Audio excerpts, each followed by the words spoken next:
The West Virginia Mountaineers basketball team may not be ranked in the AP poll, but they are ranked in the rankings that really matter. And they've moved up even higher on that list after a big win over the Navy Midshipmen.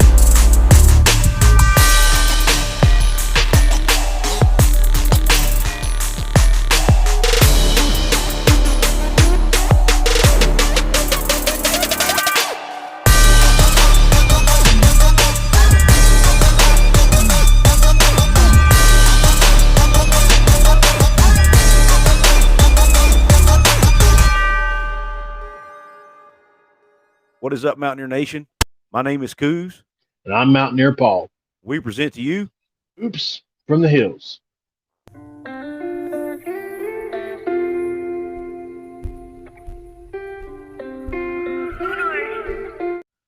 What's going on, Mountaineer Nation?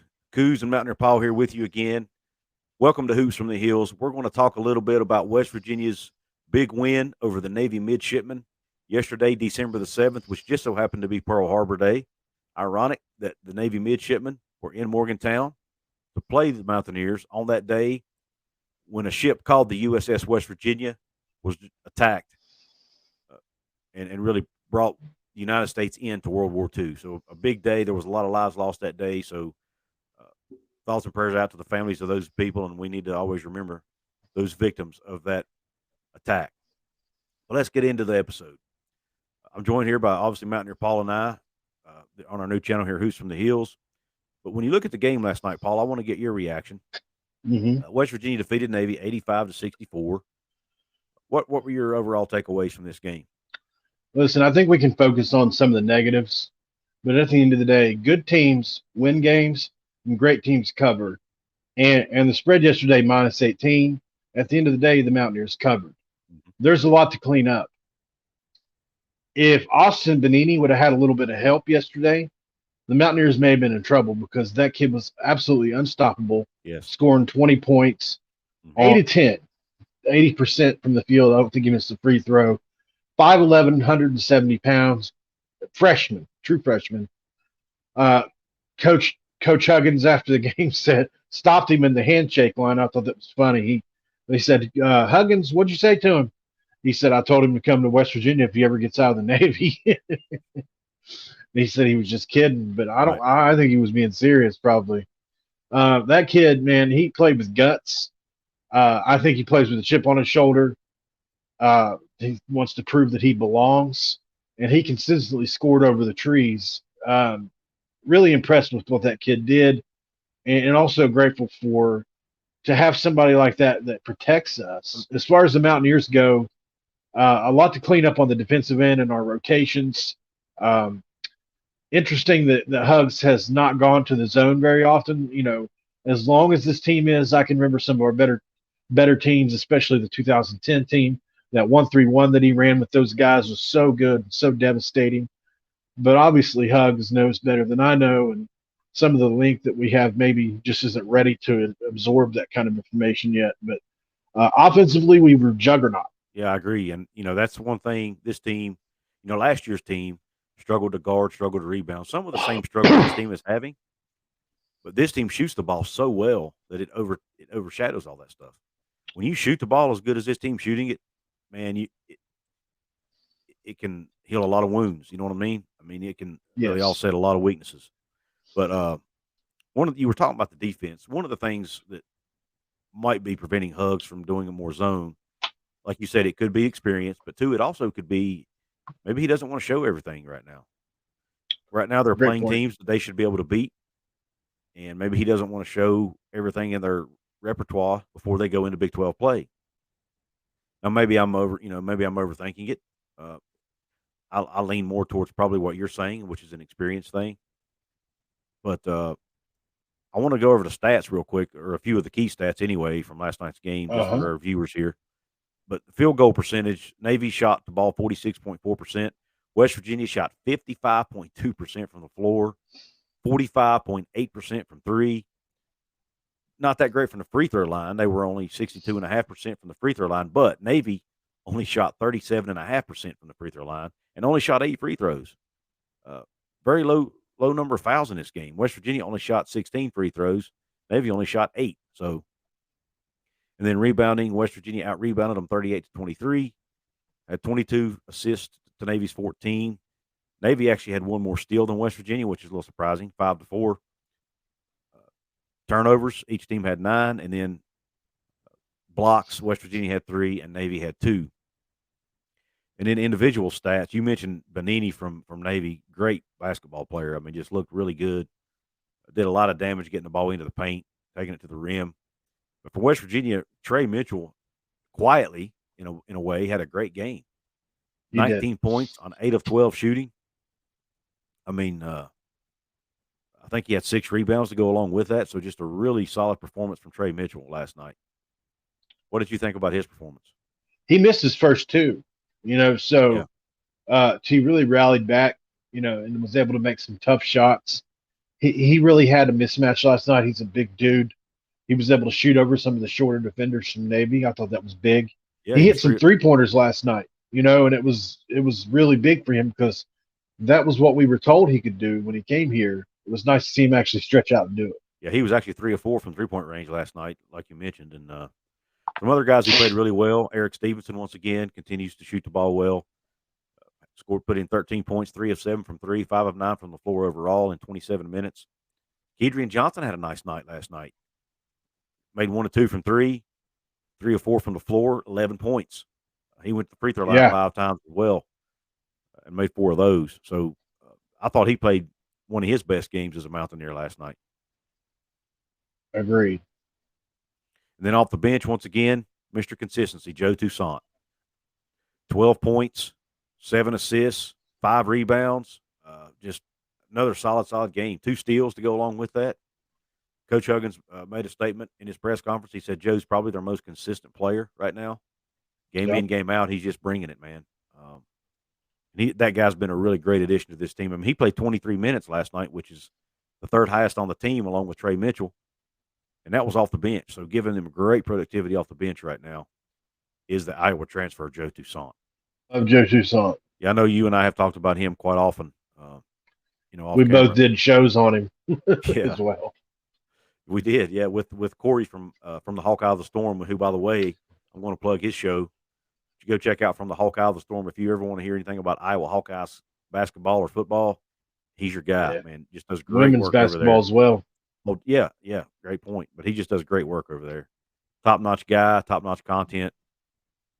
Go check him out. But yeah, I mean, just really, really solid performance overall. Before we get into this next topic, I want to remind everybody I'm Couz. You can find me over, if you want my college football content, you can check me out over on Couz's Corner. You can check me out on Twitter at Couz206. I'm here with Mountaineer Paul from Mountaineer Paul Talks Football. He's on Twitter as well, at Paul Mountaineer. Our Twitter handles are scrolling along the bottom of the screen. We decided to team up and do this Hoops from the Hills channel to cover West Virginia and Big 12 basketball. And so, as we get through the basketball season, get into Big 12 play, things like that, we'll hopefully get more basketball content out to you guys. But we appreciate you joining us here on Hoops from the Hills. After that win, West Virginia actually moved up in the net rankings. Now, the initial net rankings came out last week. West Virginia was 11th in the net rankings and was actually the highest-rated Big 12 team in the net rankings. Well, after this win over Navy, they moved up into the top 10. They are now 9th in the net rankings. I'm going to just read you guys the net rankings real quick. The top 10 right now is Houston. UConn comes in at 2. Purdue's at 3. Tennessee 4. Mississippi State's at 5. Alabama sits at number 6. Virginia is at 7. Indiana 8. The Mountaineers come in at number 9. Illinois, the Fighting Illini, come in at 10. And then the next Big 12 team is Texas at number 13. You've got Kansas at 16.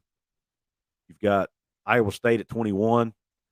So there's your top, your top teams right there in the net rankings. And West Virginia, man, coming Did you in say right there, UAB was on that list?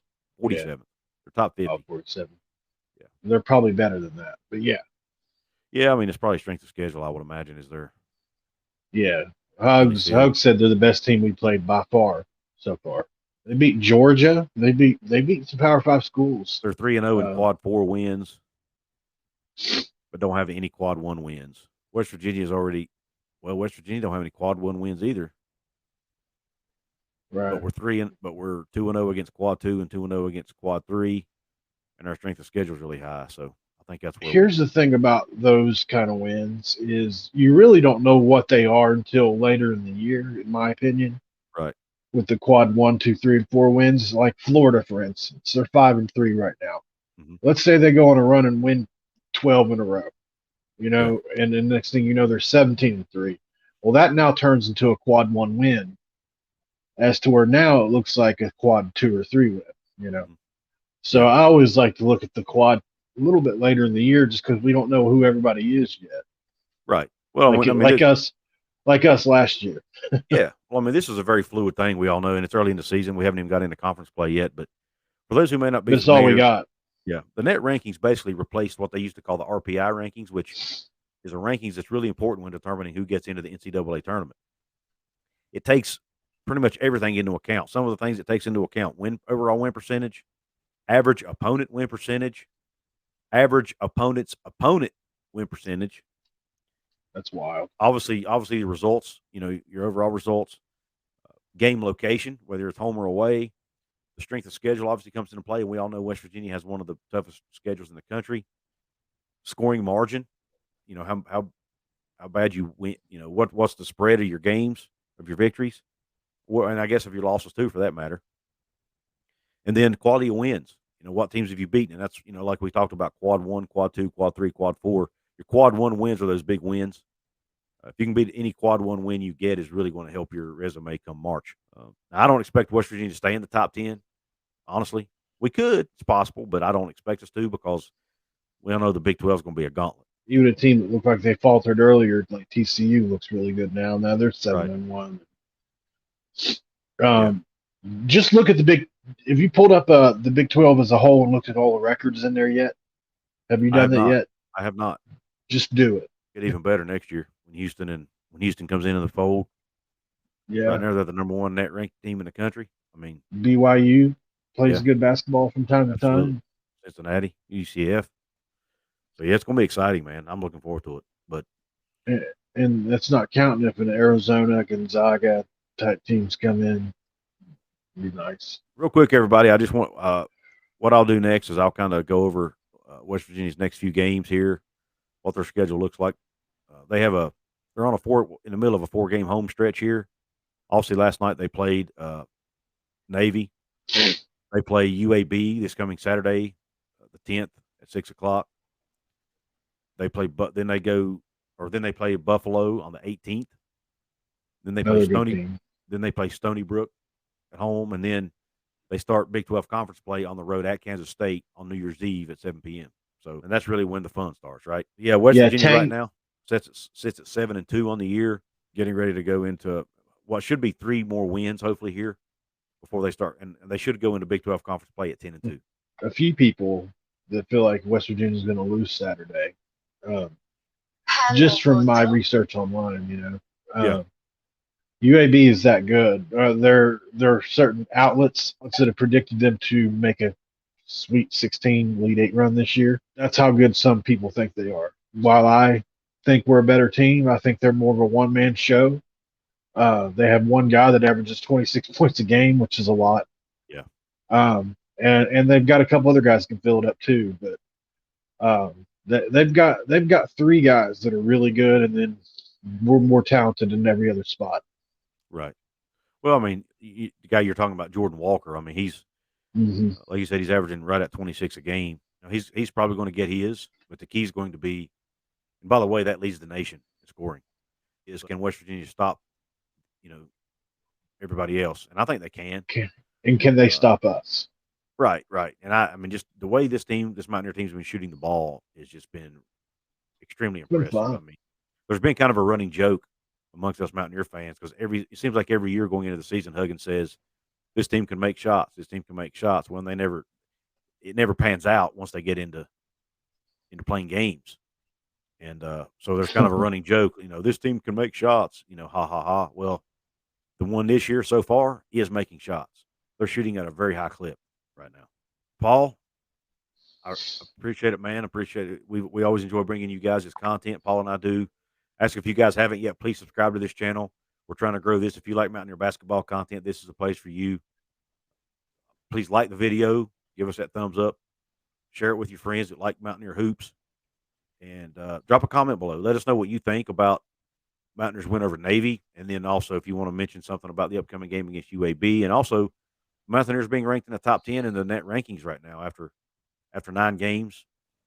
Does that impress you at all, or no? I want to hear your thoughts on that as well.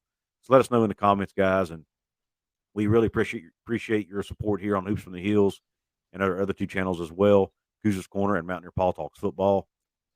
And with that, guys, we really appreciate you tuning in. Let's go Mountaineers.